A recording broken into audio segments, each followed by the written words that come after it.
ஏற்பாடுல இருக்கு.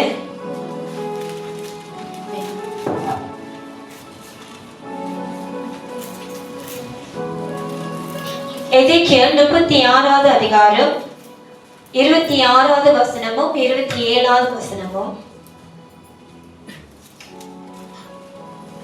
உங்களுக்கு நவமான இருதயத்தை கொடுத்து உங்கள் உள்ளத்திலே புதிதான ஆவியை கட்டளையிட்டு கல்லான இருதயத்தை உங்கள் மாம்சத்திலிருந்து எடுத்து போட்டு சதையான இருதயத்தை உங்களுக்கு கொடுப்பேன்.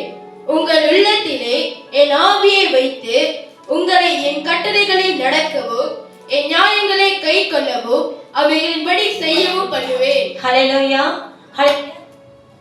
ஹல்லேலூயா. தேவன் எசேக்கியேல் தீர்க்கதரிசி மூலமாக இஸ்ரவேல் ஜனங்களுக்கு வார்த்தையை கொடுக்கிறாரு. உங்களுக்கு நவமான இருதயத்தை கொடுத்து, நவமான இருதயம் என்பது புதிய இருதயம். ஏற்கனவே நம்மளுக்கு ஒரு இருதயம் இருக்கு இல்லையா, அந்த இருதயம் எப்படிப்பட்டது என்று உங்களை தவிர்த்து வேற யாருக்கும் தெரியாது. உங்களோட இருதயம் எப்படிப்பட்டதாக இருக்கு, அது எந்த நிலைமையில இருக்கு, எந்த சூழ்நிலையில அது இருக்குன்னு என்று அந்தந்த மனுஷனுக்கு மட்டுமே அறிந்து கொள்ளுகிற ஒரு காரியம். ஆனா தேவனுடைய வார்த்தை சொல்லுது, உள்ளத்தின் ஆழத்தை ஆராய்ந்து பார்க்கிறது நம்மளுடைய கர்த்தராக இருக்கிறாரு. சில டைம் நம்மளாலே நம்மளுடைய இருதயத்தை அறிந்து கொள்ள முடியாது. பலவிதமான பாதிப்புக்குள்ளாக போயிட்டு, பலவிதமான சூழ்நிலை அடிப்பட்டு, பலவிதமான வஞ்சகத்துல, பலவிதமான காரியத்துல சிக்கி கொண்டு தவித்து கொண்டு இருக்கும். அது நம்மளால அறிய முடியாது. ஏன்னா நம்ம சிந்தனை நம்ம நிறைய பார்க்கணும். இருதயத்தை அநேக இடத்துல பாய்க்கிறது காட்டிலும் சிந்தியை நிறைய இடத்துல நம்ம பாய்க்கிறதுனால இங்க தேவனோட வார்த்தை சொல்லுது, உங்களுக்கு நவமான இருதயத்தை கொடுத்து உங்கள் உள்ளத்திலே புதிதான ஆவியை கட்டளையிட்டு, உங்களுக்கு நவமான இருதயத்தை கொடுத்து உங்கள் உள்ளத்திலே புதிய ஆவியை கட்டளையிட்டு. இன்றைக்கு தேவனோட வார்த்தை நம்மளுக்கு சொல்லுகிறது, அவருடைய புதிய ஆவியை நம்மளுக்கு கட்டளையிடுகிறாராம். ஹல்லேலூயா. ஏன்னா நம்மளுக்குள்ள இருக்கிற உள்ளான ஆவியானது அது ரொம்ப நம்மள சோர்வுபடுத்துகிறதாக காணப்படுது. ஹல்லேலூயா. எவ்வளவு பெரிய போராட்டங்கள் சூழ்நிலை வரும்போது அது அடங்கி போகிற ஒரு ஆவியாக நம்மளுக்குள்ள நம்ம வைத்துக் கொண்டு இருக்கிறோம். ஆனா இன்னைக்கு தேவனுடைய வார்த்தை சொல்லுது, உங்கள் உள்ளத்திலே புதிதான ஆவியை கட்டளையிட்டு. ஹல்லேலூயா, ஹல்லேலூயா. தேவனுடைய ஆவி நம்மளுக்குள்ள வரும்போது நம்ம பலன் அடைந்து நம்மளுடைய சரீரம், தேவனுடைய வார்த்தை சொல்லுது இல்லையா, போலே சொல்லியிருக்கிறார், மாமிச பலவீனமாக இருந்தா என்னோட ஆவி உற்சாகமாக இருக்கு. உங்களோட சரீரம் எவ்வளவுதான் உங்களை பலவீனப்படுத்தினாலும், உங்களை சோர்வு படுத்தினாலும், நீங்க ஏஞ்சிக்க முடியாத அளவுக்கு உங்களை துன்பப்படுத்தி உங்களை வருத்தினாலும், ஆனா உங்களுக்குள்ள தேவ ஆவி இருந்தா, ஹல்லேலூயா, அந்த ஆவியானவருடைய சத்தத்திற்கு உங்களோட சரீரம் கீழ்ப்படியும். ஹல்லேலூயா. உங்களுடைய சரீரம் உங்களுடைய உங்களுக்குள்ள இருக்கிற ஆவியை நான் சொல்ல, உங்களுக்குள்ள தேவ ஆவி இருக்கும் போது உங்களோட சரீரம் எப்படிப்பட்ட சூழ்நிலை காணப்பட்டாலும், எவ்வளவு பெரிய வருத்தத்துல, கலக்கத்துல, வேதனையில இருந்தாலும், நீங்களே சொல்லுங்க, நம்ம ஒரு வேதனை, ஒரு கலக்கம், ஒரு போராட்டத்துல இருக்கும் போது நம்ம சரீரம் எப்படிப்பட்ட சரீரமாக மாறுது. காலில பலம் இருக்காது. சில பேருக்கு அப்பதான் வயிறுலாம் கலக்கும். வயிறு கலக்குன்னா என்ன ஆவியது சொல்லுங்களேன். பயத்தின் ஆவி இல்லையா? என்னோட இருக்கிறீங்களா? கரெக்டா சொல்றேன்னா, வயிறுலாம் கலக்குதுன்னா நான் அந்த கலக்கல சொல்லல, தவறா எடுத்துக்காதீங்க. வயிறு கலக்குன்னா பயத்தின் ஆவி, சிந்திக்கவே முடியாது, அப்படியே ஒரே கன்ஃபியூஸா இருக்கும். எதுன்னு அப்புறம் பிளவ் ஆகுறது, எடுக்கிற தீர்மானம் எதுவுமே சரியா இருக்காது. கோபத்திலையும் கலக்கத்திலையும் பயத்திலையும் எடுக்கிற தீர்மானமா இருக்கும். ஆமென். அப்படிப்பட்ட சூழ்நிலையில தேவன் உங்களுக்கு அவருடைய ஆவியை கொடுக்கும் போது, அல்லேலூயா, அல்லேலூயா, உங்க மாமிச பிரகாரமான சரீரமானது உங்களுக்கு கற்றுக் கொடுக்கிறத தேவன் முறியடிப்பார். ஹல்லேலூயா, ஹல்லேலூயா. இஸ்ரவேல் ஜனங்க இருக்காங்க இல்லையா, எசேக்கியேல் தீர்க்கதரிசியானவர் அவர் தேவனுடைய வார்த்தையை பேசும்போது அந்த ஜனங்கள் மனம் திரும்ப அப்படின்னா அன்ரிப்பெண்டபிளா இருந்தாங்க. அவங்களால மனம் திரும்ப முடியல. அவங்களோட துறையில இருந்து, அவங்களோட வழியில இருந்து, அவங்களோட பாவமான செயல இருந்து, விக்கிர ஆராதனையில இருந்து அவங்களால விடுதலை ஆக முடியல. கடினம் உள்ள ஜனங்களாக காணப்பட்டாங்க. எப்படிப்பட்ட ஜனங்க? கடினம்னா உங்களுக்கு இன்னொன்னு புரியுதுன்னா ஸ்டபன் சொல்லுவாங்க. தமிழ்ல என்ன சொன்னா புடிவாதம். புடிவாதம் உள்ள ஜனங்களாக இருந்தாங்க. அந்த ஜனங்களுக்கு தேவன் சொல்றாரு, உங்களுக்கு நவமான இருதயத்தை கொடுத்து, ஏன்னா நம்ம இருக்கிற இருதயம் இப்ப மகா கேடுள்ள இருதயமாக இருக்கு, சரியில்லாத இருதயமாக இருக்கு. உலகத்தை பார்த்து உலகத்துல இருந்து கற்றுக்கொண்ட இருதயத்தை நம்ம வைத்திருக்கிறோம். இந்த இருதயம் என்றைக்கும் தேவனோட சத்தத்துக்கும் தேவனோட வழிகாட்டுக்கும் அது கீழ்ப்படியாது. என்னோட சேர்ந்து எரேமியா 17வது அதிகாரம் 6வது வசனம் நான் நினைக்கிறேன், எடுத்து படிங்க. நிறைய தடவை இந்த வார்த்தையை நம்ம படிச்சிருக்கோம். எரேமியா 17:9வது வசனம்.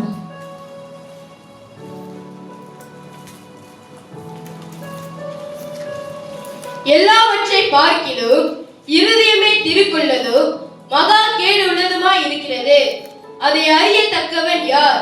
நான் சொல்லலங்க, உங்களுடைய இதயமோ என்னுடைய இருதயமோ மகா கேடு உள்ளதுன்னு நான் சொல்லல, தேவனோட வார்த்தை சொல்லுது. ஆமென். எரேமியாவை தீர்க்கதரிசியை கொண்டு தேவன் பேசுகிறாரு. எல்லாவற்றையும் பார்க்கிலும் இருதயமே திருக்குள்ளதோ மகா கேடுள்ளதா இருக்கிறது. உங்களுடைய இருதயத்தை நம்பி எந்த ஒரு காரியத்தையும் செய்யாதீங்க. ஹல்லேலூயா. ஏன்னா உங்களுக்கே தெரியும், இன்னைக்கு இருதயம் இப்படி சொல்லணும், நாளைக்கு இருதயம் வேற சொல்லும்.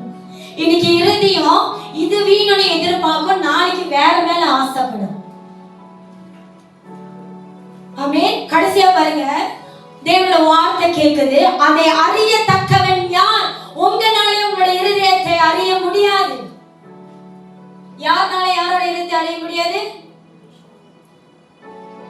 ஒரு பெண்ணு மட்டும்தான் இன்னொரு பெண்ணோட இருதயத்தை, அந்த வார்த்தை தானே கேட்டிருக்கீங்க. ஒரு பெண்ணு மட்டும்தான். இன்னைக்கு ஒரு பெண் இன்னொரு பெண்ணோட இருதயத்தை அறிந்திருந்தா ஏன் நம்ம 2 பேரும் சண்டை போடுறோம்? ஏன் பொறாமைப்படுறோம்? இதெல்லாம் உலகத்திலிருந்து தோன்றின வார்த்தை. இதெல்லாம் உலகத்திலிருந்து உருவாக்கப்பட்ட வார்த்தை. ஆனா தேவனோட வார்த்தை சொல்லுது, இருதயத்தை அறிந்தவன் யார்? யாருமே இல்லைங்க. நீங்களே யோசிச்சு பாருங்க. இன்னைக்கு நம்ம ஒரு தீர்மானம் எடுத்திருப்போம். நான் நார்மலா அப்படிதான், எங்க அம்மா ஏசிக்கிட்டே இருப்பாங்க. ஃபர்ஸ்ட் ஒரு கலர் சொல்லிடுவேன். எங்க வீட்டுல வந்து எனக்காக வெயிட் பண்ணுவாங்க. அம்மா இன்னைக்கு என்ன கலரு? என் பையன் வந்து கேட்பாரு. கடைசி வந்து கேட்பாங்க. எங்க அம்மா வெயிட் பண்ணிட்டு இருப்பாங்க, இன்னைக்கு என்ன கலருன்னு சொல்லிடுவோம். ஒரு கலர் சொல்லிடுவேன். அந்த சேர்ச்சி கிளம்புவது இருக்கு இல்லையா, ஒரு 3 மணி கிளம்புறேன்னா 3:00 சொல்லி இன்னைக்கு கலர் மாத்திட்டேன், இன்னைக்கு உரைச்சி போடுவோம். இருதயம் என்னது? இதுதான் நம்மளுடைய இருதயம். மனுஷனுடைய இருதயம் இப்படிப்பட்டதாக இருக்கு. ஆமென். தொடர்ந்து அந்த வசனத்தை போங்க. எசேக்கியேல் 36வது அதிகாரம் 27வது வசனம். உங்களுக்கு நவமான இருதயத்தை கொடுக்க தேவன் சொல்றாரு, உங்களுக்கு நவமான இருதயத்தை கொடுக்க தேவன் காத்திருக்கிறாரு. அல்லேலூயா. இன்னைக்கு தேவன் நம்மளுக்குள்ள அவருடைய ஆவியை வைத்து நம்மளுடைய இருதயத்தை புதுப்பிக்கிறவராக இருக்கிறார்.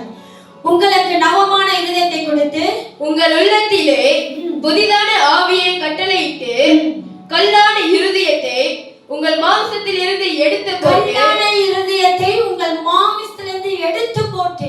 இன்னும் எவ்வளவு நாளைக்கு தான் நம்ம புடிவாதமா இருக்க போறோம்?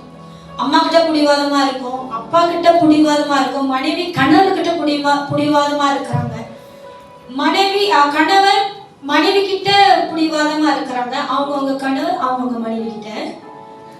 சரிங்களா? பிள்ளைங்க தாய் தகப்பன்கிட்ட புடிவாதமா இருக்காங்க. ஆனா நீங்களும் நானும் ஏமாத்திரோங்க தேவனுடைய பார்வைக்கு. நம்ம முடிவாதமாக இருக்கிறது.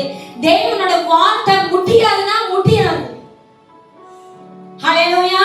தேவனோட வார்த்தை முடியும்னா முடியும்.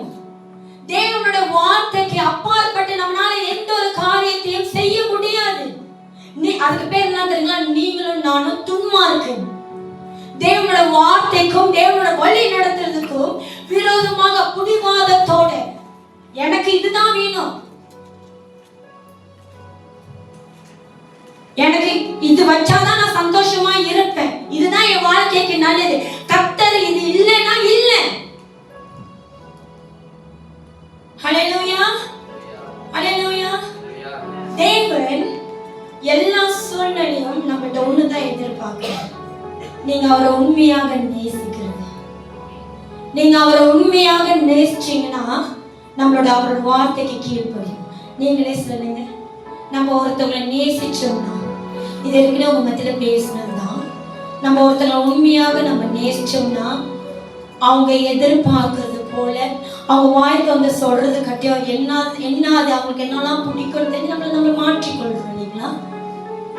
மனுஷன் மேல வைக்கிற அந்த அன்பையும் மனுஷனுக்காக நீங்க அன்பு வைத்த அந்த மனுஷனுக்காக உங்களை மாற்றிக்கொள்ற அந்த ஒரு முயற்சியை கர்த்தர் இடத்துல நீங்க வைக்க மாட்டீங்க.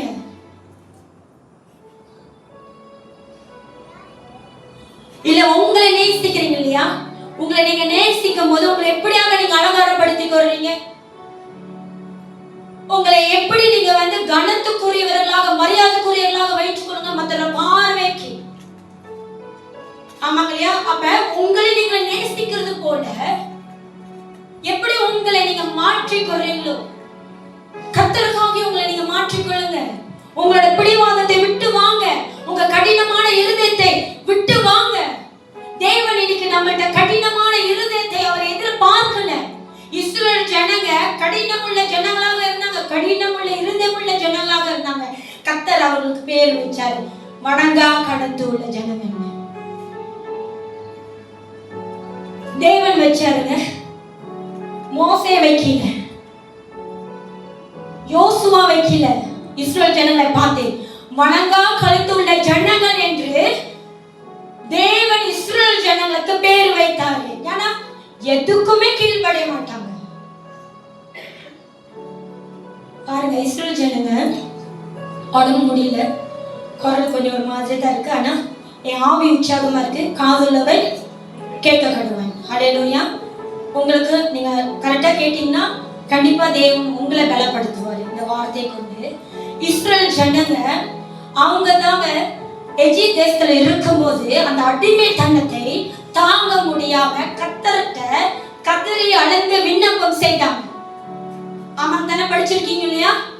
ஏன்னா தேவன் அதேதான் மோசே கிட்ட சொன்னாரு, என் ஜனங்க கூக்குரல் இட்டது எனக்கு வந்து எட்டினது, அவங்கள போய் காப்பாற்று மோசே. ஆமாம் தானே? கஷ்டப்படும் போது வேதனைப்படும் போது நம்மளுக்கு யார் தெரியுறா? தேவன் தெரிகிறாரு. ஆனா தேவன் வந்து நிற்கும் போது ஜனங்கள் அலட்சியப்படுத்தினாங்க. ஆமென். ஆமாம் தானே? இஸ்ரவேல் ஜனங்கள் அலட்சியப்படுத்தினாங்க தானே? தேவன் அநேக அற்புதத்தையும் அடையாளத்தையும் நம்ப இந்த காலகட்டத்தில் நம்ப பார்க்காத காணாத அற்புதத்தை அடையாளத்தை தேவன் இஸ்ரவேல் ஜனங்கள் கண்களுக்கு முன்பாகவே செய்தார். நம்மள அந்த எப்படி நன்றி உள்ள ஜனங்களா இருந்திருப்போம். அந்த ஜனங்கள் அப்படி கூட இல்லை. எல்லா நேரத்திலும் தேவனை சோதித்துக் கொண்டே இருந்தாங்க. நீங்க என்ன அவங்களை படிச்சீங்கன்னா தேவனை சாட்சி கொடுக்கிறார், இந்த ஜனங்களை என்னை 10 முறை சோதித்தார்கள். தேவனை சோதித்து அறிந்து பார்க்கிறதுக்கு நீங்களும் நானும் யாரு? தேவனை சோதித்து பார்க்கிறதுக்கு நீங்களும் நான். தேவனோட வார்த்தை அழகா சொல்லுது யாக்கோபுல, தேவன் தீமையினால நம்மள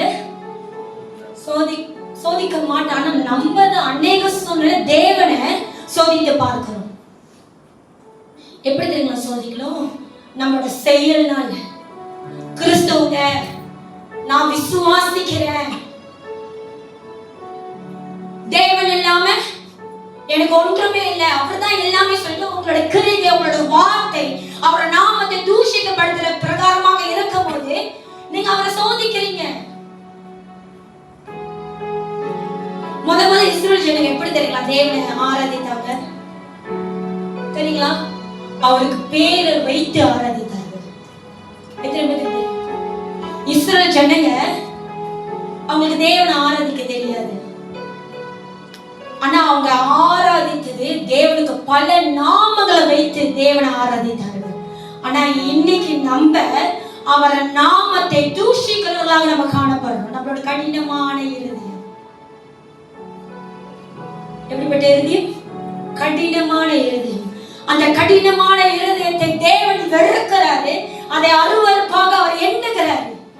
உங்களோட கடினமான இருதயத்தை கொஞ்சம் கழட்டி வச்சுட்டு, அல்லேலூயா. ஒரு பையன் அவங்க அப்பா வந்து ரொம்ப ஸ்ட்ரிக்ட்னு வச்சுக்கோங்களேன், ரொம்ப நல்லவர் வச்சுக்கோங்களேன். ஒரு பையன் அவங்க அப்பா கிட்ட போகும்போது எப்படி சொல்லுவாங்க, அதங்க ஒரு விதமான ப்ரௌட்டா, உங்களுக்கு புரிய திமுறா, இப்படி நெஞ்சு தூக்கி நடந்து போவாங்களா? எப்படி போவாங்க அப்பா கிட்ட போகும்போது? ஒரு அடக்கத்தோடு, ஒரு பணிவோடு. ஆமென். அப்படிதானே போனோம். இன்னைக்கு நம்ம தேவனுடைய சமூகத்தில் நம்ம எப்படியாக வரும்? நீங்களே சொல்லுங்க, எப்படி நம்ம வரோம்?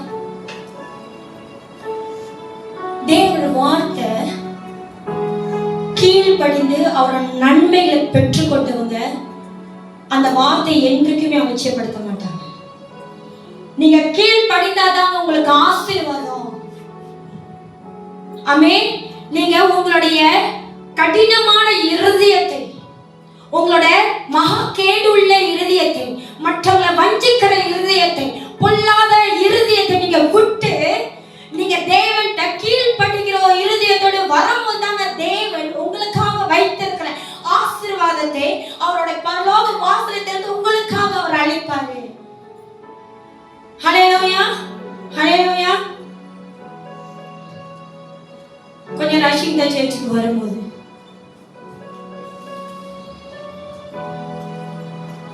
நான் எப்போதும் எனக்கு எப்படி சொல்றேன், நம்ம எதுக்கு டெம்பரரி நாடுறோம்? தேவனை மகிமைப்படுத்தி. நம்ம ஃபேஷன் ஷோஸ் கிடையாது. நம்மளை நம்ம அழகா இருக்கிறோன்னு வெளிப்படுத்துறதுக்கு கிடையாது. நம்மளை பார்த்து மற்றவங்க நீங்க சந்தோஷத்தோட புன்னகையோட நீங்க ஆடுறது, அது மற்றவங்களுக்கு போராட்டத்தோட கஷ்டத்தோட வர்றவங்கள அது அவங்களை பலப்படுத்தணும், அவங்கள சந்தோஷப்படுத்தணும், அவங்க சோர்ந்து போயிருக்கிற ஆவியை உற்சாகப்படுத்தணும். இதுதான் நான் கற்றுக் கொடுத்தது, நான் கற்றுக்கொண்டது. என்னை காட்டிலும் சீனியர் ஒருத்தர் அவங்க கூட நான் ஆனதில்லை. சிஸ்டர் சாந்தி இருக்காங்க, தமிழ் டான்ஸ்.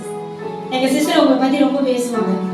சாந்தியா கைய தூக்கல, அவங்களாம் நடத்தின தமிழ் டான்ஸஸ் எந்த சூழ்நிலை எப்படின்னு எனக்கு தெரியல. அவங்க கூட நான் டான்ஸ் ஆனதில்லை, அவங்க கூட நான் ஒரு கிளாஸ் இல்லை. ஆனா எங்க சிஸ்டர் அவங்க பத்தி பேசுவாங்க. அவங்க என்னை காட்டிலும் சீனியர். என் பிள்ளைங்களோட கீழ்ப்படிவதை பத்தி சொல்றேன். நேற்று சொன்ன எல்லாரும் லெகிங் போடுங்க. ஒருத்தவங்க கால் வேறு பண்ணி கேட்டாங்க, சிஸ்டர் பட்டன் தோடாது. எனக்கு அதை பார்க்கும்போது கீழ்ப்படியதுல ரேனாக்கார லெகிங். இன்னொரு கிட்ட சொன்னீங்க, இப்ப ஊக்கு வரலன்னா நீங்க டான்ஸ் ஆடாதீங்க.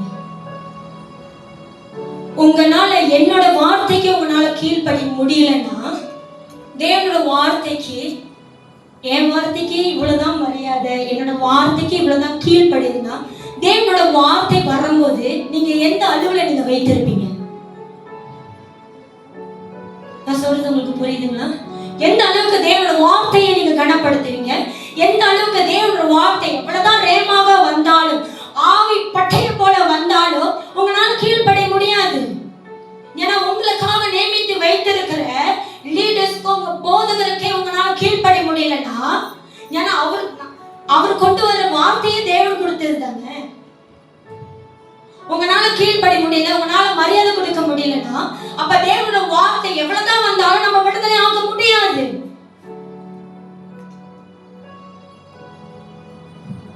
நான் மற்ற ஊழியத்தை பத்தி பேசுறேன். நான் தம்பி பண்ணேன், தம்பி நீங்க கீழே இருக்கு. கீழ்ப்படி முடியலன்னா தெம்பி நாடாதீங்க. தெம்பி நாடாத தேவன் இறங்குவாரா? பாஸ்டர் எப்போதும் நிறைய பிரயாசப்படுவாரு. ட்ரிம்பெட் வாங்கணும், கீபோர்ட் வாங்கணும், கீதார் வாங்கணும், இது செய்யணும்னு மனசுல நினைப்பேன். ஆண்டவரே, நான் இருந்த சபையில ஒரு பொங்கு ஒரு தம்பி தேவன் அவ்வளவு வல்லமையாக வந்து இறங்குவார். எனக்கு ஒரு நோவா ஒரு ரேனன் போதும், தேவன் இறங்க மாட்டாரு. ஹல்லேலூயா, ஹல்லேலூயா. நம்ம தேவன் மனுஷனை பார்த்து, மனுஷனோட கிரைகளை பார்த்து இறங்குகிற தேவன் இல்ல. நீங்க எந்த அளவுக்கு அவருக்கு கீழ்படுறீங்க, எந்த அளவுக்கு உங்களுடைய இருதயத்தை நீங்க அவருக்காக ஊற்றுறீங்க, அதை பார்த்து தேவன் இறங்குகிறவராக இருக்கிறார். ஆமென். தொடர்ந்து வசந்த உங்களுக்கு நவமான இருதயத்தை கொடுத்து உங்கள் உள்ளத்திலே புதிதான ஆவியை கட்டளையிட்டு கல்லான இருதயத்தை உங்கள் மாம்சத்தில் இருந்து எடுத்து போட்டு சதையான இருதயத்தை உங்களுக்கு கொடுப்பேன். இதுக்கு முன்னே எல்லாரும் ஜெபம் பண்ணுவாங்க, ஆண்டவரே சதையான இருதயத்தை கொடுங்க. நான் பாஸ்டர் கேட்டேன், ஒழுங்கா படிக்கிறது இல்லை பைபிள். எங்க இருக்கு சதையான? ஏன்னா சதையான என்பது ஃபிளஷ். தேவன் வந்து நம்மகிட்ட வந்து ஃபிளஷ் எதிர்பார்க்கறது இல்லை. அவர் வந்து நம்மகிட்ட வந்து ஆவில நிரம்பி செயல்படுறவர்களாக இருக்க வேண்டும்னு நான் வந்து அப்படி விசுவாசிக்கிறேன். அப்ப பாஸ்டர் சொன்னாரே இருக்கு. அப்ப இந்த வசனத்தை படிக்கும் போது சதியான இருதயம் என்பது உங்களுக்கு தேவனோட வார்த்தை உங்க மத்தியில வரும்போது உங்களுக்கு ஒரு உணர்வு இருக்கணும். தேவனோட வார்த்தை உங்க மத்தியில வரும்போது அது எப்படியாக வருதுன்னு என்று நீங்க உணரணும். சில பேருக்கு தேவனோட வார்த்தை வரும்போது அது கடிந்து கொள்ளதாக இருக்கும். சில பேருக்கு தேவனோட வார்த்தை வரும்போது அது ஆறுதலாக காணப்படும். ஒரே வார்த்தை பல ஜனங்களுக்கு பதவியுமான உணர்ச்சிகளை அது குடுக்கிற வார்த்தைகளாக இருக்கு. என கர்த்தரோட வார்த்தையானது ஜீவன் உள்ளதும் ஆவியாக இருக்குது என்று தேவனோட வார்த்தை சொல்லுகிறது. அது உயிர் உள்ளதுங்க. அது உங்களோட உணர்ச்சியை தூண்டுகிறதா இருக்கும். இன்னைக்கு தேவனோட வார்த்தை கேட்டு எந்த ஒரு முன்னோருமும் இல்லை, செத்து போன மாதிரி நம்ம இருக்கிறோமா? இது அவங்களுக்கு சொல்லுங்க, அவங்களுக்கு சொல்லுங்க. ஹல்லேலூயா. நம்ம எப்படிப்பட்ட இருதயத்துல இருக்கோம் தெரியுங்களா? இன்னும் கடினமான நேரம். உங்களால தேவனோட வார்த்தையை ருசி பார்க்க முடியல, உங்களால தேவனோட வார்த்தையை ஏற்றுக்கொள்ள முடியல. ஹல்லேலூயா. எத்தனை பேர் ஏங்குகிறோம் இன்னைக்கு தேவன் என்னோட பேசுவாரா? பாஸ்டர் பேசிட்டு இருக்கும்போது என் பேர் கூப்பிட்டு எனக்கு வார்த்தைகளை கொடுக்க மாட்டாரா? எத்தனை பேர் ஏங்குகிறோம் சில சூழ்நிலை பத்தியில? ஹல்லேலூயா. அப்படி வருதுன்னா தேவன் உங்களை நேசிக்கிறார். தேவனோட பார்வை உங்க மேல இருக்கு. தேவன் உங்களுடைய நுகத்தையும் உங்களோட சூழ்நிலையும் அவர் பார்க்கிறவராக இருக்கிறார். அவர் உறுதிப்படுத்துறார், நான் உன்னோடு கூட இருக்கிறேன் என்று. ஹல்லேலூயா. இன்னைக்கு ஒருத்தருக்கு கிடைச்சது நான் நினைக்கிறேன். ஆமென். ஹல்லேலூயா. நம்ம தேவன் நம்மளை பார்க்கிற தேவனாக, காண்கிற தேவனாக, நம்மளை முன்னேற்கிற தேவனாக இருக்கிறார். நம்ம தேவன் நம்மளுடைய உணர்ச்சிகளை, நம்மளோட சூழ்நிலைகளை, நம்மளோட வார்த்தைகளை கண்ணீர்னால பேச முடியாதுங்க. ஆனா அந்த கண்ணீரையும் அவர் உணர்கிற தேவனாக இருக்கிறாரு. நீங்க நம்மளோட தேவனை உணர்றீங்களா? நீங்களும் நானும் எல்லா சூழ்நிலை நம்ம உணர்றோமா?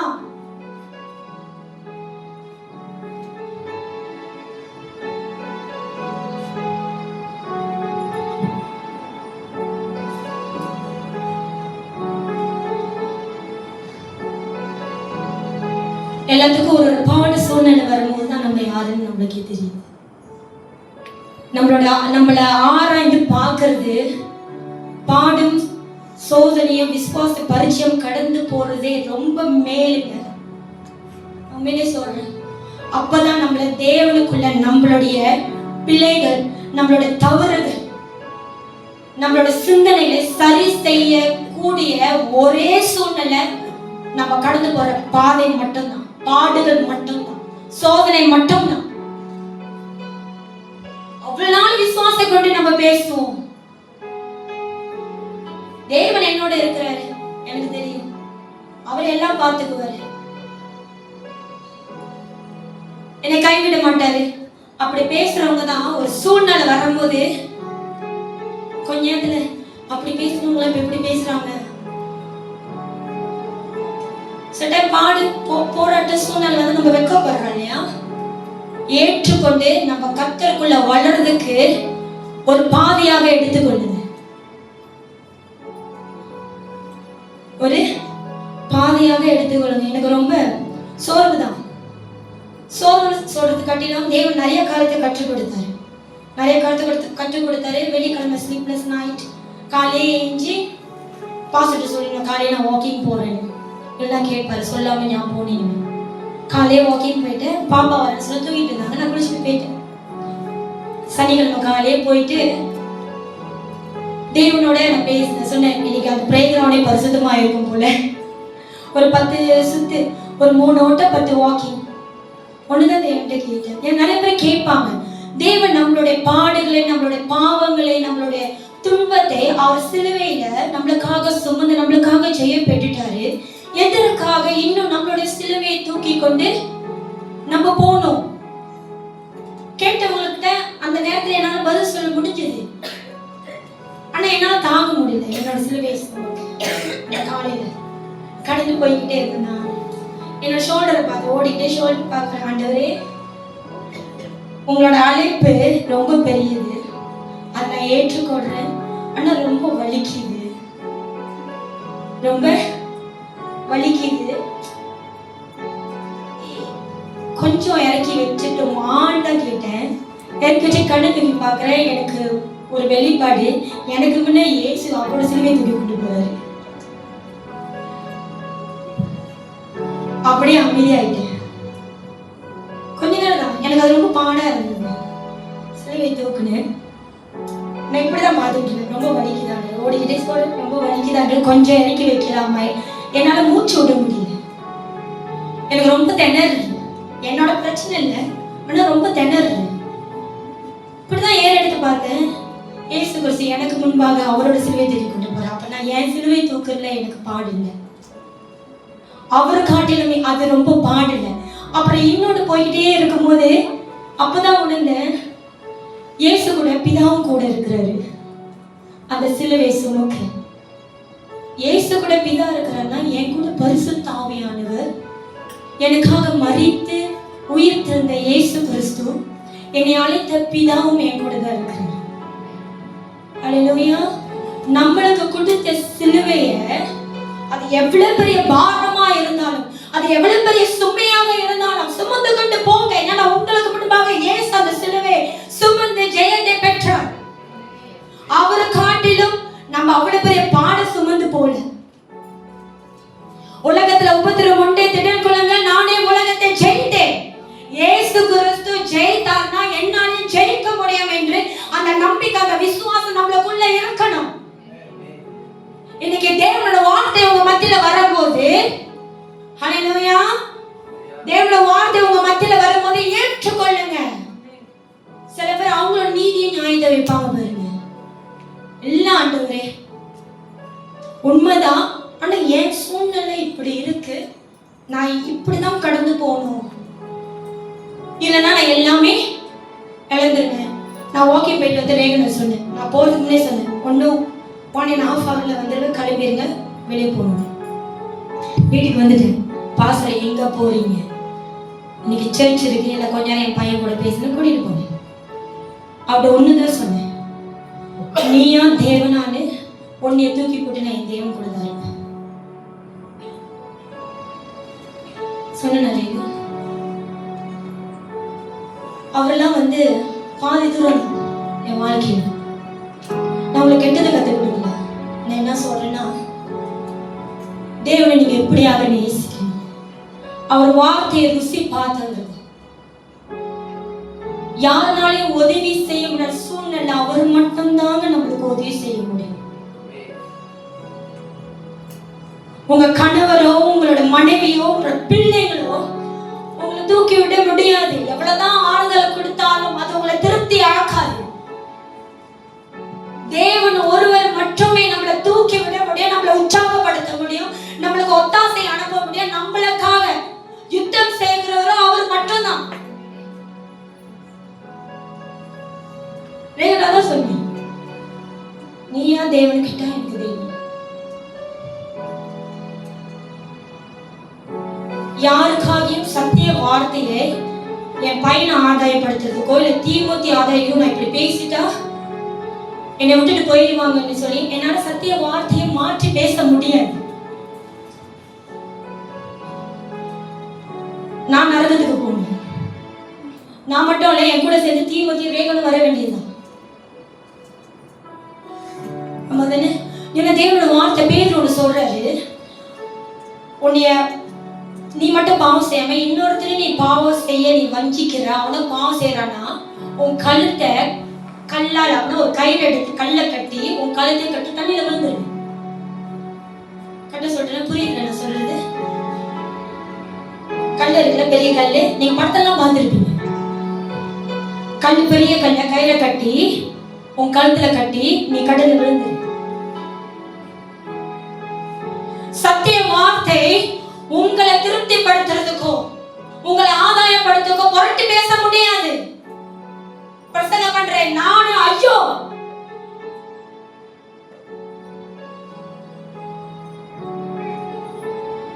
ஐயோ அல்லேலூயா. கர்த்தரை உண்மையாகவே நேசிக்கிறவங்க கடைசி பரிந்து வரைக்கும் நினைத்திருப்பாங்க. அவரோட வார்த்தையிலும் அவருடைய சத்தியத்திலும் அவரோட வழி நடத்தலையும் நினைத்திருப்பாங்க. கீழ்படிய முடியலன்னா நம்ம தேவ பிள்ளைங்க இல்லை. எப்படி பாஸ்டர் போன வாரம் தேவ பிள்ளைகள் எப்படிப்பட்டவங்க, பிசாசின் பிள்ளைகள் எப்படிப்பட்டவர்கள் என்று பாஸ்டர் சொல்லி கொடுத்தாரு. அல்லேலூயா. திரும்ப வசந்த உங்களுக்கு நவமான இருதயத்தை கொடுத்து உங்கள் உள்ளத்திலே புதிதான ஆவியை கட்டளையிட்டு கல்லான இருதயத்தை உங்கள் மாம்சத்திலிருந்து எடுத்து போட்டு சதையான இருதயத்தை உங்களுக்கு கொடுப்பேன். உங்கள் உள்ளத்தில் நம்மளுக்கு சதையான இருதயத்தை தேவன் கட்டளையிடுவார். ஏற்றுக்கொள்ளுங்க. தேவனோட வார்த்தை வரும்போது அது உணர்வுகளாக இருங்க. ஹல்லேலூயா. தேவனோட வார்த்தை வரும்போது அது ஏற்றுக்கொள்ளுவர்களாக இருங்க. ஆமென். அது உங்களை பலப்படுத்துதா சந்தோஷப்படுங்க. அது உங்களுக்கு அன்பு வெளிப்படுத்துதா சந்தோஷப்படுங்க. ஹல்லேலூயா. சமாதானத்தை தருதா எடுத்துக்கொள்ளுங்க. எப்படி அன்பு சந்தோஷம் சமாதானத்தை உங்களால் எடுத்துக்கொள்ள முடியுதோ, கடைந்து கொள்ளுதல் வந்தாலும் எடுத்துக்கொள்ளுங்க. எனக்கு விசுவாசிங்க என்ன தெரியுமா எதிர்பார்க்கறாங்க? அவங்களுக்கு சாதகமா பேசணும், அவங்க கூட நிக்கணும், எல்லா சூழ்நிலையும் கண்டிக்க கூடாது இல்லைங்க. தேவன் அன்பு மட்டும் காட்ட வரல. நீங்க நான் இதுக்கப்புறம் சொல்றேன், நீங்க சுவிசேஷ புஸ்தகம் மேத்தியு, மார்க், லூக்கா, யோவான் நீங்க போய் படிச்சு பாருங்க. உங்களுக்கு பார்க்கும்போது இயேசு கிறிஸ்து அன்பா தன்னோட சீஷர்கிட்ட பேசுற மாதிரி இருக்குல்ல. தேவாவின் உதவிகள் நிறைய இடத்துல இயேசு கிறிஸ்து தன்னோட சீஷர்களை அழகா அவர் வார்த்தையினால கடிந்து கொள்வதை என்னால பார்க்க முடியுது. உங்களால அதை பார்க்க முடியும். ஹல்லேலூயா. ஹல்லேலூயா. கீழே உங்கள் உள்ளத்திலே என் ஆவியை வைத்து உங்களை என் கட்டளைகளை நடக்கவும் என் நியாயங்களை கைக்கொள்ளவும் அவைகளின்படி செய்யவும் பண்ணுவேன். இயேசு கிறிஸ்து தேவனோட வார்த்தை ஞாபகம் சொல்லுது, உங்களுக்கு புதிய இருதயத்தை கட்டளையிடுவேன், சதையான இருதயத்தை உங்களுக்கு கொடுப்பேனா. ஏன்னா நம்ம அவருடைய கட்டளைகளுக்கும் அவருடைய நியாயங்களுக்கும் நம்ம கீழ்படுறதோ கை கொள்றதோ இல்லை. நம்ம இப்படிப்பட்ட ஆவி வைத்துக் கொண்டு கர்த்தருக்குள்ள நடத்திருப்போம், விசுவாசத்துல வளருவோம். கடுகுள்ள விசுவாசம், வளர்கிற விசுவாசம், அந்த விசுவாசம் எனக்குள்ள இருக்கு, நான் பரலோக ராஜ்யத்தை போய் சேர்ந்து நீங்க எதிர்பார்த்தீங்கன்னா முடியாத ஒரு காரியம். அன்பு என்பது கீழ்ப்படுதான் அன்பு. அது எத்தனை பேருக்கு புரியுதுன்னு எனக்கு தெரியல. நீங்க தேவனை நேசிக்கிறீங்கன்னா தேவனுடைய எல்லா வார்த்தைகளுக்கும் நீங்க கீழ்ப்படிந்து நடக்கிறவர்களாக இருப்பீங்க. நீங்க கீழ்ப்படுறீங்கன்னா நீங்க தேவனை நேசிக்கிறீங்கன்னு அர்த்தம். அன்புதாங்க. அதனால தேவனை அழகா கணவர் மனைவி பாருங்க வார்த்தை கொடுத்திருப்பாரு. கணவர் எல்லா விதத்திலும் மனைவி மேல அன்பு செலுத்தணும், மனைவி எல்லா விதத்திலும், அது பொருளே அன்புதாங்க. நீங்க தேவனை எந்த அளவுல நீங்க நேசிக்கிறீங்க என்பது உங்கள் கிரியை நிமித்தமாக, உங்களோட வாழ்க்கையின் சாட்சி நிமித்தமாக, நீங்க பேசுகிற வார்த்தை நிமித்தமாக நம்மளால கண்டுகொள்ள முடியும். நீதிமொழி 29 அதிகாரம் 1வது வசனம். Proverbs chapter 29 verse 1. அடிக்கடி கடிந்து கொள்ளப்பட்டு தன் பிடாரியை கடினப்படுத்துகிறவன் சகாயமின்றி சடிதியில் நாசமடைவார். பாருங்க, அடிக்கடி கடந்து பாருங்க, அடிக்கடி கடிந்து கொள்ளப்பட்டும் தேவனோட வார்த்தை உங்க மத்தியில நிறைய தடவை வந்து உங்களுடைய எல்லா விதமான தேவன் விரும்பாத, தேவன் பிடிக்காத, தேவன் அருவருப்பு காரியத்திலிருந்து உங்களை மனம் திரும்பும்படி நிறைய உங்க மத்தியில தேவனோட வார்த்தை வந்திருக்கு. ஆனா நீங்க பிடிவாதமாக இருக்கும் போது தேவனோட வார்த்தை வந்து அடிக்கடி கடிந்து கொள்ளப்பட்டு தன் பிடாரியை கடினப்படுத்துகிறவன் சகாயமின்றி சடிதியில் நாசமடைவார். முடிவாதுதான். நீங்க பாருங்க, இஸ்ரவேல் ஜனங்க கீழ்ப்படியவே இல்லைங்க. அநேக அற்புதம், அநேக அதிசயம், தேவன் தூதர்களோட ஆகாரத்தை கொடுத்து கூட தேவன் வந்து ஜனங்களை போஷித்தார். காடை கீழ்கற்றை வீசி காடையை அனுப்பி தேவன் ஜனங்களை போஷித்தார். ஹல்லேலூயா, ஹல்லேலூயா. அவ்வளவு சூழ்நிலை மத்தியில தேவன் ஜனங்களை விட்டு விலகாக மேக ஸ்தம்பமாக அக்கினி ஸ்தம்பமாக அவங்க கூட கடந்து வந்தார். ஹல்லேலூயா. கடந்து வந்த தேவனை அவங்க ஒரு நாள் கூட அவனால நேசிக்க முடியல, கீழ்ப்படிந்து அவனால வாழ முடியல. யாருமே கானான் தேசத்தை சுதந்தரித்து கொள்ளாத படிக்க தன்னோட ஆசீர்வாதத்தை இழந்து போனாங்க. யாருமே சுதந்தரித்து கொள்ளுங்க, கேளப்போ ஜோசுவாவை தவிர. மோசே கூட சுதந்தரித்துக் கொள்ள. ஏன்னா மோசே ஒரு இடத்துல கீழ்ப்படியாம போன இதுதாங்க நம்மளோட கதி. மோசே தெரியுமா, வேதத்திலேயே வேதத்துக்கு பெஸ்ட் லீடர். அவருக்கு அப்புறமும் யாரும் இல்ல, அவருக்கு முன்பாகவும் யாரும் இல்ல. அந்த மனுஷன் தேவன் சொன்னாரு, இந்த மெரிபாவ கண்மலையை பார்த்து பேசுன்னு சொன்னாரு. அவர் என்ன பண்ணாரு? அடிச்சிட்டாரு. கோபம், ஜனங்க மேல கோபம், அடிச்சிட்டாரு. சாதாரண ஒரு விஷயம் பேச சொன்னாரு, இவர் போய் அடிச்சிட்டாரு. ஏன்னா ஜனங்களும் அவ்வளவு சேட்டை. இப்ப யாருனால அவர் பாவம் செஞ்சாரு? ஜனங்களால. ஆனா ஆசீர்வாதத்தை இழந்து போனது யாரு? மோசேங்க. அவ்வளவு பாடுபட்டு தேவனோட வார்த்தையும் கேட்டுக்கிட்டு ஜனங்களோட வார்த்தையும் கேட்டுக்கிட்டு கடைசியா அவர்னால அந்த கானான் தேசத்தை சுதந்திரத்துக் கொள்ள முடியல. இன்னைக்கு நம்மளும் அப்படித்தானே இருக்கிறோம், நிறைய நெருக்கடி கொடுக்குறோம் இல்லையா? பாசரோட கால் தரையில தான் இருக்குன்னு நினைக்கிறேன். நிறைய நெருக்கடி கொடுக்குறோம் இல்லையா? சுதந்திரத்து கொள்ளைங்க. அதன் முடிவு என்னவா இருந்தது? சதிரியில் நாசமடை. எப்ப என்ன ஆகும்னே தெரியாது. பினிஷ். இங்கதானே ஒரு எலிஜரேகன் இருந்தா என்ன ஆச்சு? எல்லாம் எப்பயும் முடிஞ்சிச்சு. ரோமர் 2வது அதிகாரம் 5வது வசனம்.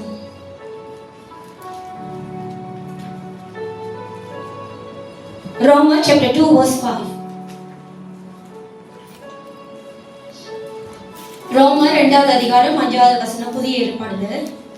ரோமர் chapter 2 verse 5.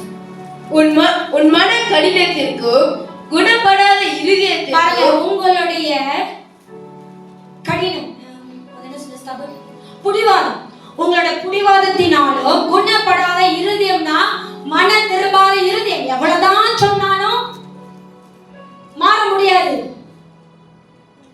பாஸ்டர் வந்து சொன்னாலும் மாற முடியாது, தாய் தகப்பன் வந்து சொன்னாலும் மாற முடியாது, கணவர் வந்து சொன்னாலும் மாற முடியாது, மனைவி வந்து சொன்னாலும் மாற முடியாது, தேவனே இறங்கி வந்து சொன்னாலும் மாற முடியாது. உன் மன குணப்படாத இருதயத்திற்கு ஏற்றபடி, உன் மன கடினத்திற்கும் குணப்படாத இருதயத்திற்கும் ஏற்றபடி தேவனுடைய நீதியுள்ள தீர்ப்பு வெளிப்படும் கோப அக்கினினாலே உனக்காக கோப அக்கினியை குவித்துக் கொள்கிறாயே. தேவன் நம்மளை தண்டிக்கணும்னு அவருக்கு விருப்பம் இல்லை. எந்த ஒரு தாய் தகப்பனும் தன்னோட பிள்ளைகளை தண்டிக்கணும்னு அவங்க எதிர்பார்க்க மாட்டாங்க. தவறு செஞ்சாலும் அதை திருத்தி நல்ல வழியில கொண்டு வரணும் தான் எல்லா தாய் தகப்பனும் எதிர்பார்ப்பாங்க. பூமியில வாழ்ற நம்மளுக்கு இப்படிப்பட்ட சிந்தை நம்ம பிள்ளைங்க மேல இருக்குன்னா, பரமபிதா அவர் இன்னும் அதிகமாக நம்மளை நேசிக்கிறவராக இருக்கிறார். அல்லேலூயா. அவர் நம்மளை தண்டிக்க வரல, அவர் நம்மளை காப்பாற்றவும் ரட்சிக்கவும் நம்மளை மீட்கவும் தான் வந்தாரு. ஆனா நீங்க அவர்கிட்ட இருந்து நிறைய நன்மைகளை பெற்றுக்கொண்டு அவர் யார் இன்னார் என்று அறிந்து, எல்லாத்துக்கும் தெரியும் நம்ம தேவன் யாருன்னு. தெரியாதவங்க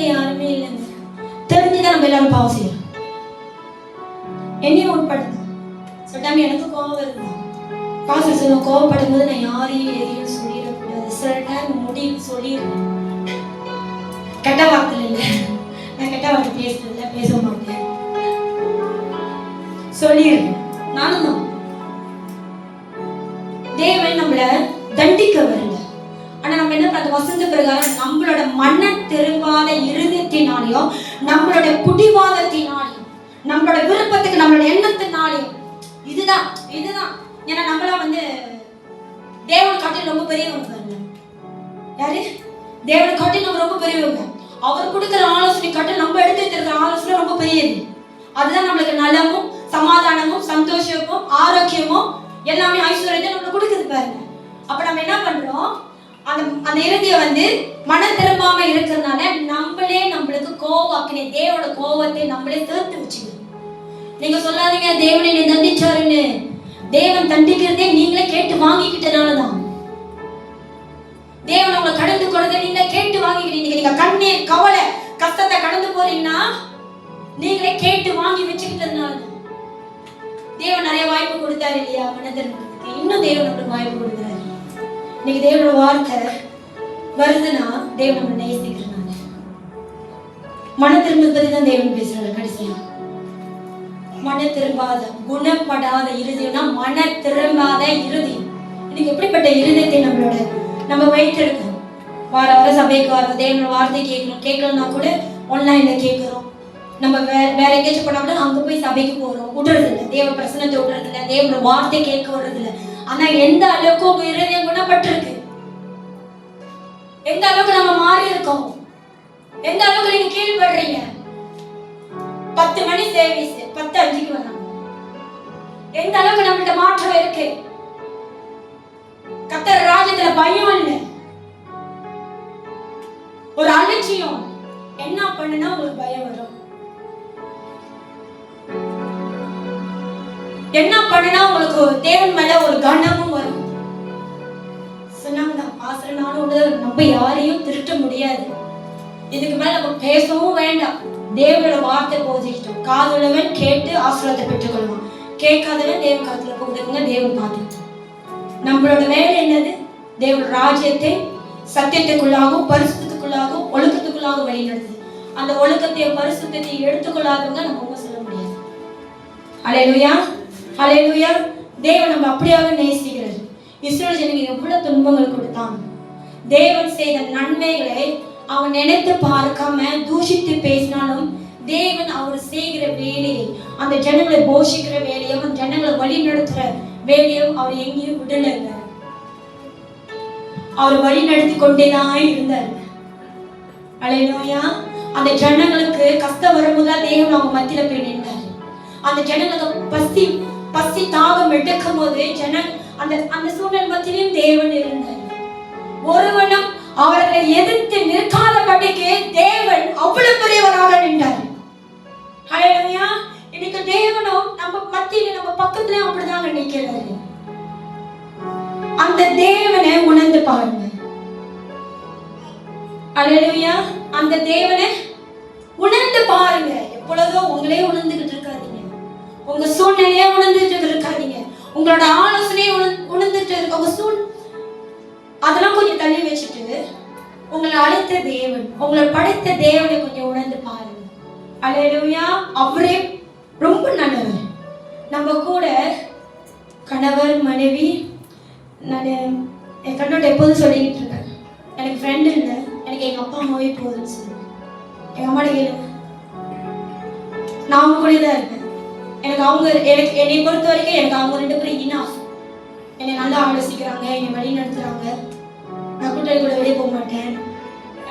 நேஷனல் சர்வீஸ் ஓனர் எங்கள் பாசெல்லாம் உட்காந்து எனக்காக ஜாப் பண்ணாங்க, நென்சிக்கு கிடைக்கக்கூடாதுன்னு. அப்படி இருந்து வாழ்ந்தேன். ஆனால் நான் உங்களுக்கு சொல்கிறேன், உங்கள் தாய் தாப்பனை காட்டிலும், உங்கள் கணவர் மனைவி காட்டிலும், உங்கள் பிள்ளைகளை காட்டிலும் தேவன் ரொம்ப நல்லவர். அல்லேலூயா. அவர் ரொம்ப ரொம்ப நல்லவர்.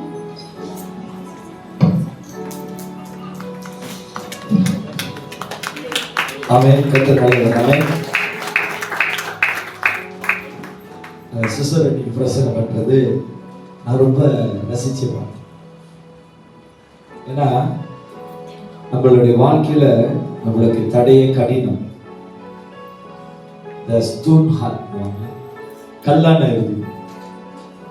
மரியாக்கா வாங்க.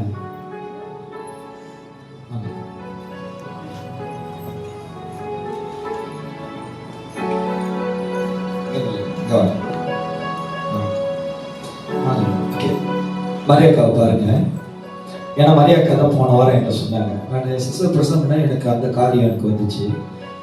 இடைக்காலத்துல மரியாக்கா வந்து இந்த சபையில, நான் எப்பயும் சொல்லுவேன், இந்த சபையில விதை, கிறிஸ்துவின் சமாதானத்து திருச்சபையில விதை வந்து மரியாக்கா தான். அப்ப முடிஞ்ச காலத்துல வந்து பல விதமான வார்த்தைகளை கேட்டு மரியாக்கா சில போராட்டத்துல போனாங்க. அவங்க சில காரியங்கள் வந்து கேட்டு மாமிசத்திலையும் அவங்க சோர்ந்து போய் அழுந்தாங்க, ஆவியில செத்து போயிட்டாங்க. ஆனா நம்ம சபைக்கு ரெவரண்ட் ஜோனத்தன் வந்தாரு போன வருஷம் உபவாச டைம்ல. அவர் வந்தாரு. யார் வந்தாரு, எதுக்கு வந்தாருன்னு எனக்கு தெரியாது, ஆண்டவர் மட்டும்தான் தெரியும். ஐயா நான் வரேன்னாரு. வாங்க பாஸ்டர், ரொம்ப நாளாச்சு அவர் இந்த சபைக்கு வந்து. போன வருஷம் அவர் வந்தாரு. அவர் என்ன சொன்னாரு, இவங்க என்ன செஞ்சாங்க மட்டும் மரியாதை சொல்லுவாங்க. ஏன்னா அவங்க என்கிட்ட சொல்லிட்டு இருந்தாங்க. அவர் என்ன சொன்னாரு, இந்த காரியத்தை என்னுடைய நாம மகிமைப்பட சொல்லுன்னாரு. அதனால அவங்க சொல்லுவாங்க. அவங்களுக்கு அந்த பாஸ்டர் என்ன தீர்க்கதரிசனம் சொன்னாங்க, அவங்க அப்படி கேட்டு செஞ்சாங்க, என்ன நடந்துச்சுன்னு அவங்க சொல்லுவாங்க. Praise the Lord. Actually போன வருஷம் பாஸ்டர் ஜொனாதன் 4ஆம் மாசம் போல வந்தாரு. அந்த டைம்ல போன வருஷம் நீங்க பாத்தீங்கன்னா ரொம்ப வந்து போராட்டமா ஓடிட்டு இருந்துச்சு நம்ம சபையில வந்து. ரொம்ப அந்த டைம்ல வந்து எனக்கு நிலையான ஒரு முடிவு எடுக்க முடியல. ஏன்னா வந்து கேட்கக்கூடிய வார்த்தைகள் இப்போ சிஸ்டர் நம்மளுக்கு போதிச்ச மாதிரி தான் கடினமா இருந்துச்சு, இருதயம் ரொம்ப கடினமா இருந்துச்சு. அந்த போராட்டத்துல வந்து சொல்றக்கூடிய அந்த செய்திகள் மாம்ச ரீதியா வந்து முடிவு எடுக்க வேண்டியதா இருந்துச்சு. ஆண்டவர் வார்த்தைக்கு வந்து நான் செவி கொடுக்கல. ஏன் கொடுக்கலன்னா வந்த வார்த்தைகள் வந்து என்னை வந்து பலவீனப்படுத்துச்சு, ரொம்ப ரொம்ப பலவீனப்படுத்துச்சு. அந்த நேரத்துல வந்து நான் பலவீனமா இருந்த அந்த நேரத்துல எந்த இடத்துல போய் நிக்கணும் அப்படின்ட்டு எனக்கு தெரியல. எனக்கு ஆண்டவர் வார்த்தை ரொம்ப முக்கியமா இருந்துச்சு.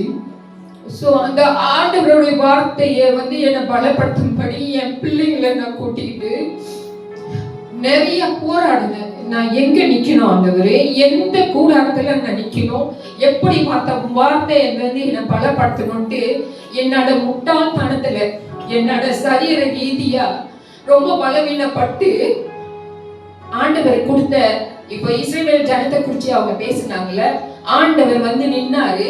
ஆனா வந்து இந்த மக்கள் வந்து இஸ்ரவேல் ஜனங்கள் வந்து முட்டாள்தனமா ஆண்டவர் நிக்கிறது பார்க்காம, அவங்க உணராம ரொம்ப முறுமுறுத்தாங்கல்ல. அதே போல சபையில் ஆண்டவர் இருக்காரு, நல்ல ஒரு போதகர் இருக்காரு. அந்த வார்த்தைகள் எப்படிப்பட்ட போதகத்தை கொண்டுட்டு வந்துட்டு இந்த புத்திக்கு எட்டல. ஏன்னா சரீர ரீதியா நான் பலவீனப்பட்டேன்.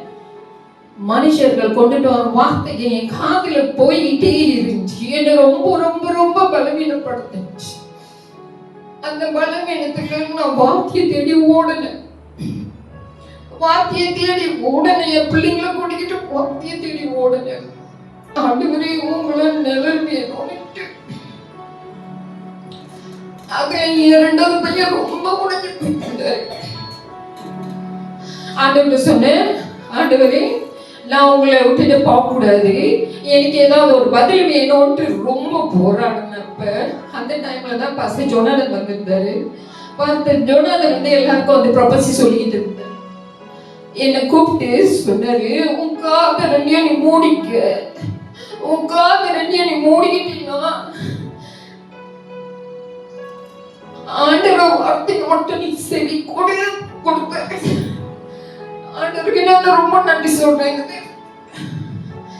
இந்த பேயை விட்டுட்டு நீ போக கூடாது, நீ அலைக்கழிக்கப்படுவேன்னு சொன்னார். அது எப்படிப்பட்ட வார்த்தை நீட்டு உணர்வுகளுக்கு மட்டும்தான் தெரியும். அலைக்கழிக்கப்படுவார்கள் என்ற வார்த்தை எப்படிப்பட்ட வார்த்தையிட்டு கிறிஸ்துவங்க ரொம்ப ரொம்ப ரொம்ப அறிஞ்சிருக்காங்க. அலைக்கலைன்னா நம்மள வாழ்க்கை, நம்ம மட்டும் இல்ல, நம்மளை சேர்ந்த பிள்ளைகள் எல்லாருமே ஒரு போராட்ட வாழ்க்கையில நடப்பாங்க.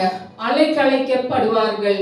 நீங்க பாத்துருக்கீங்களா, அந்த கடல் மேல அந்த கப்பையெல்லாம் அலைக்கு ஏற்றபடி எப்படி ஒரு ஒரு நிலையில நிற்காது. அதுதான் கிறிஸ்துவ வாழ்க்கை. அந்த நேரத்துல அவர் சொன்ன வார்த்தையை வைத்து என்னோட காதுங்களை மூடிக்கிட்டேன். ஜட்ஜ் பண்றது நம்மளோட வேலை இல்லவே இல்லை. அவர் சொன்ன பிறகு நானும் பிள்ளைங்களும் எப்பயுமே நம்ம சாப்பிட்றப்ப வந்து சர்ச்சில் பேசப்படுற பாஸ்டர் கொண்டுட்டு வர அந்த வார்த்தைகளை வச்சு நாங்கள் வீட்டில் ரொம்ப வந்து பேசுவோம். இந்த வார்த்தை எப்படி பேசப்பட்டது அப்படின்னு. ஸோ அந்த போராட்டத்துல நான் நிலையா நின்ன ஆண்டவர் சொன்னாரு. நேற்று கூட பாஸ்டர் சொல்லியிருந்தாரு நோவா பேழையை பத்தி. நோவா கதை உங்க எல்லாருக்குமே தெரியும். நோவா எல்லாமே ஒரு ஒரு பேர் அந்த பேழையில கொண்டுட்டு வர அந்த கப்பை இருக்குங்களா, ஷீப்ல வெரி ஈஸி வே. அதுல ரெண்டு ரெண்டு ஒரு பேர் அப்ப வந்து ஆண் பெண் கொண்டுட்டு வந்தாரு. அதே போல எனக்கு ஒன்று ஏற்பட்டுச்சு. இந்த சபையை விட்டு நான் போயிருந்தேன்னா பாஸ்டர் ஜோனாதன் சொன்ன மாதிரி என்னோட நிலை ஒரு நிலைப்பட்டு இருக்காது. லேகியோன் கதை போல ஆயிருக்கும். லேகியோனுக்கு பல கெட்ட ஆவிங்க வந்து உட்காந்துச்சுங்கல்ல, அதே போல என்னோட நிலை வந்து ஒரு நிலைப்பட்டு இருக்காது. ஒரு நிலையா என்னால முடிவு எடுத்துக்க முடியாது. இதை விட்டுட்டு அங்காளிக்க போயிருந்தா தமிழ்ல இந்த பழமொழி சொல்லுவாங்களே, இக்கரைக்கு அக்கறை பச்சை, அங்க போய் நிக்கிறப்ப இன்னொரு பச்சை எனக்கு தெரியும், இப்படியே தாவிக்கிட்டே போயிருப்பேன். அதுதான் நம்மளோட கிறிஸ்துவ வாழ்க்கை வந்து அலைக்கழைக்கப்படுவோம்னு சொன்னாங்கல்ல பாஸ்டர் ஜோனாதன். அதை பத்தி என்னோட காது ரெண்டும் மூடிக்கிட்டு ஒரே போதகரோட வார்த்தையை கேளு, அவரு கொண்டுட்டு பார்த்தா என்னோட வார்த்தை தான், அவர் என்னோட வார்த்தையை விட்டு எங்கேயுமே போகலன்ட்டு ஆண்டவர் என்னை குறிச்சு பேசினாரு. ஆண்டவருக்கு ரொம்ப நன்றி. பாஸ்டர் ஜேக்கப்க்கு ரொம்ப நன்றி.